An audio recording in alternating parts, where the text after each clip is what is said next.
Šogad 1. maijā aprīt pilni 20 gadi, kopš esam Eiropas Savienības dalībvalsts. Eiropas Savienība ir neatkarīga valstu saime ar kopējām un dziļām vērtībām, ar vērtību cilvēka cieņu, cilvēka brīvību, demokrātiju, cilvēktiesības, mazākumtiesības.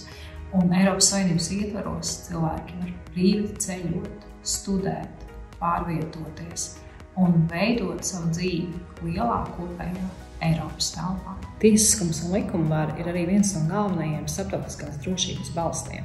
Eiropas Savienības iekšpolitiskā, ārpolitiskā un arī ekonomiskā drošība balstās uz likumu un tiesiskumu. Mēs kopā, veidojot šīs vērtības, esam arī stiprāki. Tā mēs arī varam palīdzēt Ukrainai. Kopīgi, katra dalībvalsts atsevišķi, mēs kā Latvija, bet, protams, arī mēs kopīgi kā Eiropas Savienība cīnīsimies par to, lai demokrātija uzvarētu. Tiesiskums Latvijā, kā neatkarīgā Eiropas Savienības dalībvalstī, ir mūsu demokrātiskas valsts mugurkauls. Un tiesiskumu veido arī tas, ka valsts varas, likumdevējs, izpildvara un tiesa vara ir šķirtas.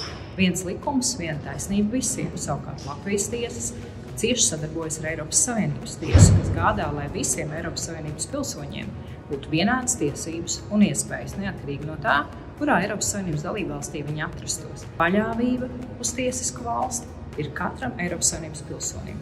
Un par to mēs iestājamies un par to mēs strādājam.